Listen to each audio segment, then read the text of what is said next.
Buenas tardes a todos. ¿Se escucha bien? Complicado después del almuerzo venir a hablar y mantenerlos despiertos, y sobre todo con dos exposiciones, pero voy a tratar de hacerlo. La primera exposición trata, como ya se dijo, del desarrollo de los cultivos genéticamente modificados en América del Sur. Y antes de eso, a mí me parecía interesante, bueno, mostrarles un poco cuál va a ser más o menos el temario que yo voy a tocar, con una introducción, la región sur como abastecedora de alimentos, el estado actual de la producción y comercio de los cultivos, las nuevas variedades y la agenda de los próximos años. Para empezar, en la introducción, creo que ya se dijo 20 veces, pero no importa, lo repito, estamos un poquito complicados porque entre el año 1800 y el 1900 el problema, bueno, vemos que necesitamos un incremento de la tierra cultivada del 1900 al 2000, cuando sigue aumentando los millones de habitantes de la tierra, necesitamos un incremento de la productividad de los cultivos, las dos cosas la tuvimos. Ya se dijo que para el año 2050 vamos a ser 9.200 millones de habitantes, y ahí nos preguntamos cómo hacemos para poder comer todos. Ante esa situación también tenemos todo lo que nos estamos enfrentando ahora. Una era el aumento de la población. Otra, que también se nombró, es el cambio de los hábitos alimentarios. Ustedes sabrán la explosión de China con crecimiento de 10 años al 10%, cambiando sus hábitos alimentarios, ha hecho que haya toda una demanda por parte de China que antes era impensada. Y otro de los países, dentro de esos otros asiáticos, está incluido India. Tuvimos en los últimos años, y a partir desde el 2008, cuando fue la gran crisis del tema de los precios de los alimentos, crisis económicas, que no solo son en los precios del alimento, sino son crisis económicas en los países. Nadie pensaba lo que pasó o lo que estuvo pasando en varios países de la Unión Europea, era impensado. Entonces se van dando situaciones a las que no estábamos acostumbrados. Otro tema es mal uso de un recurso escasísimo que es el agua, del cual por lo menos dentro del ICE, creo que dentro de otros organismos y en los mismos países estamos trabajando, porque fue algo que nunca trabajamos, y el agua se termina. Y por ejemplo también que las variedades convencionales que nosotros utilizamos consumen muchísima agua. Entonces, bueno, ahí también hay un repensamiento de cómo utilizar el agua. Otro tema muy conocido es las restricciones por parte de los países compradores, que antes eran barreras para arancelarias, una barrera arancelaria, antes eran barreras arancelarias que sí, bueno, yo pongo un arancel de tanto para que ese producto ingrese a mi país. Ahora ya pasa a ser una barrera para arancelaria, que muchas veces eso está ligado a ciertas condiciones, desde a lo mejor un alto nivel o un bajo nivel en determinado producto o en determinado insumo que conforma un producto, en cosas o barreras también para arancelarias que dan restricciones en el área, por ejemplo, de algún problema sanitario que realmente no es tan importante. Pero a todo esto quería poner como introducción que era lo que nos estábamos enfrentando. Todavía no había nada de biotecnología, vamos a empezar a hablar ahora dentro de un ratito, pero les quería decir, la región sur nosotros la llamamos, o lo que yo voy a hablar específicamente es a los países del Consejo Agropecuario del Sur, que está conformado por los ministros de Agricultura y los técnicos de los grupos técnicos de Argentina, Brasil, Bolivia, Chile, Paraguay y Uruguay. Y voy a hacer referencia a esos países en lo que hable ahora. Esto me parecía interesante mostrarlo. Es decir, este es el comercio de granos en el mundo. Lo que es verde es lo que es exportado y azul lo importado. Vemos, bueno, Estados Unidos es un gran exportador, vemos cómo ahora Rusia y Ucrania en los últimos años se han volcado a ser fuertes exportadores, y me quería parar acá donde básicamente la región sur es una gran exportadora de alimentos.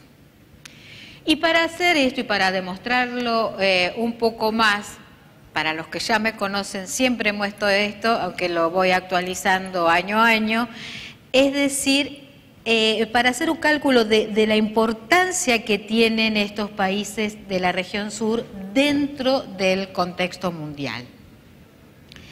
Hicimos un ejercicio, este ejercicio está hecho por los colegas brasileros, donde nosotros tenemos acá una lista de 4 productos: arroz, maíz, soja y trigo, que hoy lo hablamos acá, si están dentro de los productos básicos. E hicimos el cálculo que desde el 2010, la campaña 2010, 2001 a 2013, 2014, tuvimos acá los valores de la producción de arroz, los valores de maíz, de soja y de trigo, y cuánto se consumió también en este mismo periodo. Y calculamos las diferencias y vemos que la diferencia total de estos cultivos da que hay un déficit de 75 millones de toneladas a nivel mundial. Eso es tomando todos los países para estos 4 productos. El ejercicio que se hizo fue sacar a los países, estos que les nombraba recién, sacar a los países de la región sur. Si nosotros sacamos a los países, los descontamos de esta lista, vemos que el incremento o el déficit sube a 1.000 millones de toneladas. Eso es lo que deja de abastecer la región sur. Por eso un poco la cuestión era la importancia de la región sur dentro de la economía mundial y dentro de la producción agrícola mundial. Y ustedes ven, y después me voy a referir a esto, los grandes déficits están en el caso del maíz y en el caso de la soja. Siguiendo ahora, bueno, ahora sí entro a la parte de los cultivos, de la producción y el comercio de cultivos genéticamente modificados y la participación de la región. Esto es enorme y podríamos estar hablando 4, 5, 6 horas si vamos a cada uno de estos puntos, siempre con las cifras de Clive James. Ay, perdón, me equivoqué. Y vemos, bueno, estos son los avances, ya vamos a cumplir, ya van a ser casi 18 años desde la primer siembra comercial de semillas genéticamente modificadas. Vemos quiénes son los principales productores mundiales: Estados Unidos, le sigue Brasil, después Argentina. Esto va cambiando dentro de los... hay que reconocer que hasta hace 3 años esta lista que no se había movido desde que se empezó a hacer, que hace Clive James, siempre había estado en primer lugar Estados Unidos y en segundo lugar Argentina. Pero al gran boom en las aprobaciones comerciales de Brasil, Brasil pasó a estar en la cabecera o a pasar a tomar este segundo lugar tan importante. Una de las cosas importantes que uno puede decir dentro de este gráfico, que tiene muchísimas cosas, es que la mayor parte de los países que siembran semillas genéticamente modificadas pertenecen a países en desarrollo, el 90%, y ese no es un dato menor. Otra cosa que podemos decir es la distribución de los cultivos. El principal cultivo producido o sembrado es la soja, le sigue el maíz, el algodón y los raps. Si nos vamos a otros números, ya dijimos, bueno, van a ser 18 años este año de la primer siembra comercial con semillas genéticamente modificadas. Lo que habíamos visto en el cuadro anterior era que son 170 millones las hectáreas que se siembran en 28 países, esas ocupan un 10% de la superficie mundial y lo que dije antes, el 90% son países en vía de desarrollo y un número que no es menor, que 17 millones de agricultores utilizan esta tecnología.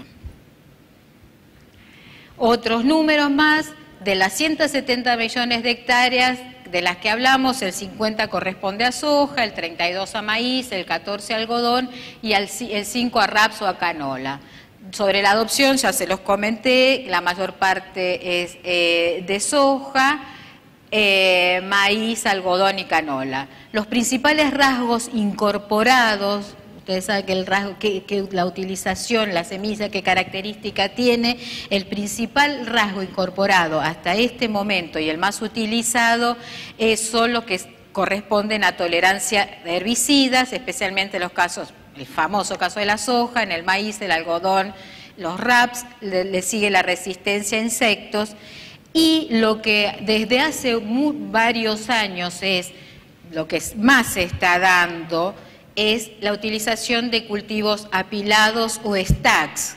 En un principio había solo un evento como la soja RR o Roundup Ready. En cambio ahora lo que se aprueba o los semilleros piden para aprobar y que los países están aprobando es el tema de que haya varios eventos stacks o apilados. Quiere decir que en una misma semilla hay resistencia a insectos, hay tolerancia a varios herbicidas, bueno, y esa es la nueva tendencia que hace una semilla que tenga lo que podríamos llamar casi una multifuncionalidad. Para ver otro tema, y ustedes, bueno, es un poco mi especialidad, el tema comercial. Otro de los temas que muchas veces me tocó comentar o que hicieran preguntas y por eso está hecho este gráfico, es decir, nosotros siempre vemos como que se dice, bueno, pero está bien, esto se produce, pasa tal cosa, pero ¿cuánto en el comercio hay? Porque el gran miedo es que no se pueda vender. Entonces decir, bueno, de lo que se produce, ¿cuánto se vende? ¿O se puede vender o no se vende? Porque si hay alguien que vende, hay otro que está comprando del otro lado la misma cantidad. Entonces este ejercicio muestra, y lo que hicimos acá fue, por ejemplo, este es el caso de maíz. Los principales productores, acá tomamos los principales mundiales que producen con semilla genéticamente modificada. Tenemos Estados Unidos, Argentina y Brasil. Hay dos campañas comparadas. Y lo que podemos ver es que de la participación en la oferta mundial de los países que producen maíz genéticamente modificado, son estos tres los principales, hay un 65%, estos absorben un 65%. Quiere decir que de todo el maíz que se exportó en el mundo, el 65% del total vendido corresponde a Estados Unidos, Argentina y Brasil. ¿Se entiende? Quiere decir que los que están comprando maíz, que puede ser que o no estén de acuerdo, no tengan marcos regulatorios o no siembren semillas genéticamente modificadas, las están comprando. Entonces, el 65% de la oferta mundial proviene de países que adoptaron maíz genéticamente modificado. Se espera que para la temporada 2014 este valor se eleve a un 67%. Lo mismo hicimos con el maíz, con la soja. Era obvio que esto iba a pasar. Ay, no es que no se los quiera mostrar, pero ustedes se dan cuenta, la soja es el producto más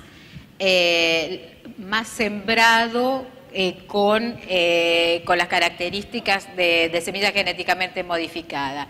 En este caso tomamos Estados Unidos, Argentina, Brasil y Paraguay y lo que vemos es que de todo lo que se vende en el mundo, lo que se comercializa en el mundo, el 91% proviene de países que siembran soja genéticamente modificada. A lo que voy es esto nada más, es decir, y vuelvo a repetir esa frase de que si estos países lo producen y lo exportan, hay un cierto número de países que los están importando en la misma cantidad o en el mismo porcentaje. Para hablar un poco de la región, tenemos acá algunos números. Una cosa importante para decir que es de esas 170 millones de hectáreas que hablamos que se siembran a nivel mundial de semillas genéticamente modificadas, el 44% corresponde a la región sur, un número muy alto. Los principales productores, como dijimos, Brasil es el segundo productor mundial, le sigue Argentina, Paraguay y Uruguay. Acá quiero hacer una salvedad en el caso de Chile, y lo va a decir ya mi colega Gonzalo Pardo, y va a hablar de Chile, que el tema de Chile, de lo que se habla es solo de producción de semillas para exportación. Así que esto no es comparable con esto. Estos países, cuando aprueban, tienen su permiso de comercialización, pueden utilizarlo para sembrar, para procesamiento, para consumo humano y animal. Cuando en los países, excepto Chile, se aprueba cualquier evento, está aprobado para todos los usos. Entonces, hago la aclaración de por qué ustedes ven a Chile acá y me van a decir, me van a querer matar, y decir, no, si acá no hay. No, no hay para sembrar en el país y que pueda venderse en el país. Lo que se siembra son semillas que después se exportan.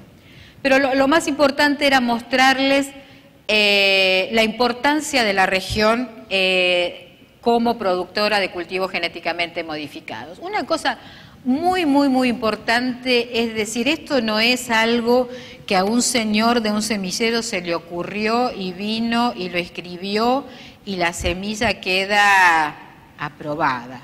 Tiene que pasar cada país para tener o poder cultivar, necesita de tener un marco. Primero lo que necesita tener es una política pública que está convencido de que quiera cultivar cultivos transgénicos en su país. Empieza por la política. A partir de la política hay que bajarlo a una normativa, que si es una ley es mejor, porque la normativa lo que va a dar, como ahí puede ser normativa o ley de bioseguridad, lo que va a dar es el marco institucional de cómo se deben hacer los análisis de riesgo, que esos análisis de riesgo demuestren que no existen daños ni para la salud humana ni animal, ni para el medio ambiente. Todo eso se hace, y creo que lo vamos a ver después con la presentación de Argentina, todo eso se hace antes que una semilla pueda aprobarse para comercialización. Entonces, vuelvo a decir, estos que acá están puestos como los marcos regulatorios comparados, es decir, tiene que el país tener la voluntad y la certeza de que está seguro de qué es lo que quiera hacer con su país en este tema. Ustedes vemos el tema de, en Chile está, pero es específica para, como ya les comentaba antes, todos los países tienen un marco institucional. Brasil es el único por ahora que tiene ley, Paraguay tiene una ley que pasó senadores a fin del año pasado y ahora está en diputados. Este es un tema de semillas que no me voy a meter, y acá lo que me quería hacer un poco hincapié, el protocolo de Cartagena es la negociación o el único tratado internacional que habla de este tipo de semillas, pero no solo de semillas, puede ser de animales también, en el que se trata el tema, y aunque se haya aprobado, ratificado por lo mínimo de países en el año 2001, aún está en negociación. Y está en negociación porque este es un protocolo o un acuerdo internacional que empezó y deriva de un acuerdo medioambiental, y uno de los puntos por lo que más está trabado es por el tema comercial. Entonces todo lo que quiero mostrar acá también es cómo no todo es o el tema ambiental o comercial, sino está todo mezclado y todo tiene que llegar a un acuerdo. Marcus Coelho, que va a hablar después de mí, es el gran negociador por el tema Brasil y sabe muy bien cómo esto se traba por un tema comercial. Entonces, acá hay muchas cosas que están implícitas. De los países que ya tienen, todos lo firmaron, pero la ratificación quiere decir que uno es parte del protocolo que lo tiene que cumplir. Dentro de la región, los países que lo ratificaron son Brasil, Paraguay y Uruguay. Yo había puesto esto de semillas en Chile, pero creo que Gonzalo lo va a dar mejor que eso, entonces me parece que yo no los voy a aburrir con el mercado de semillas en Chile, sino bueno, decirles que la gran importancia que tiene dentro del mercado mundial de semillas la participación de Chile como gran productor y exportador. Bueno, y acá también, pero creo que Gonzalo lo dirá, y ustedes ven acá el país al que más se vende, el destino, que es el mayor destino de las exportaciones de semillas chilenas es Estados Unidos, sobre todo porque es un tema de contraestación. Entonces, bueno, pero lo dejo para Gonzalo. Otro punto al que me quería referir es al que el uso de estas semillas también está relacionado con los sistemas de labranza directa o labranza cero, y que es muy utilizado en Argentina, Brasil y Paraguay, y que este paquete tecnológico funciona, quiere decir que no solamente, y lo voy a mostrar un poco después, no solamente sirve o el utilizar la semilla, sino yo creo que tiene que mirarse como una mirada más general en donde la labranza cero, siembra directa, es un componente fundamental. Rápidamente les voy a mostrar un análisis que se hizo de soja genéticamente modificada y convencional con Argentina, Brasil, Paraguay y Uruguay, que lo hicieron Argentina y el IICA el año pasado. Ya lo comenté más o menos, el incremento de la producción de soja, ¿a qué se debió? Y lo hablo en estos países. Ustedes vieron la gran producción de soja que existe en los países. Por ejemplo, en Argentina el 100% de la soja producida es a través de semillas genéticamente modificadas.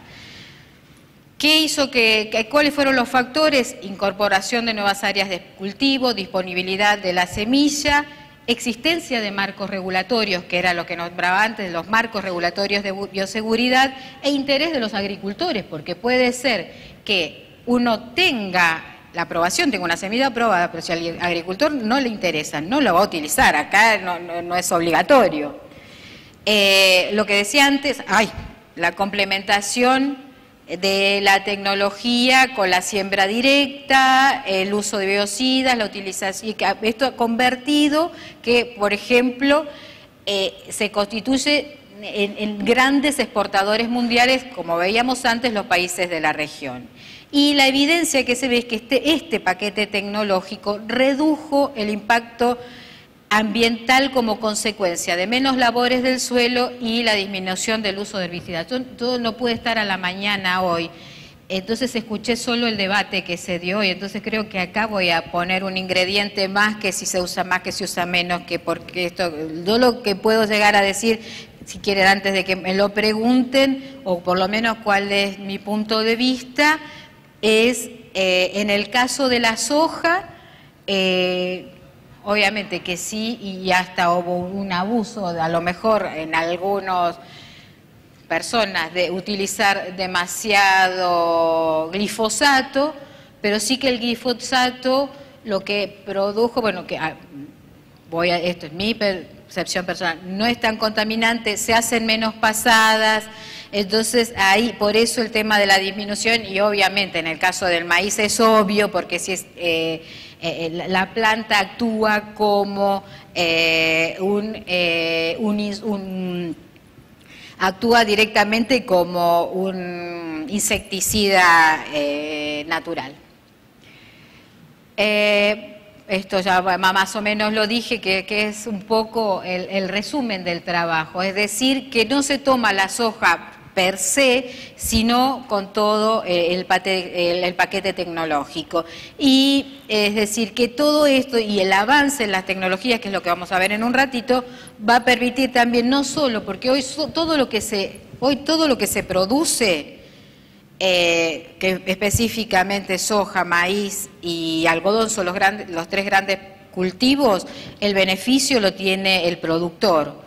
Pero acá hay que mirar una mirada mucho más adelante. Bueno, el expositor que habló antes de mí lo dijo acá, que este es un tema de salud, es un tema ambiental, es un tema de cambio climático. Entonces, la mirada ya está puesta en dar otros beneficios.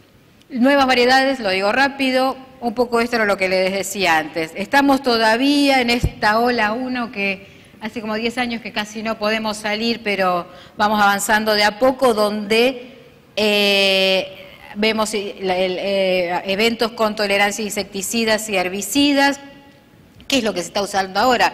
Pero ahora lo que se está trabajando mucho es en tolerancia a sequía, mayores rendimientos, el tema de la sanidad y la nutrición y la calidad de los alimentos, como lo hablaban antes. Entonces pasamos de los tratamientos agronómicos a la calidad, al uso de las plantas como fábricas, en el caso de la biotecnología industrial, es decir, una vacuna que pueda ser dada a través de una fruta. Es decir, eso es lo que se espera.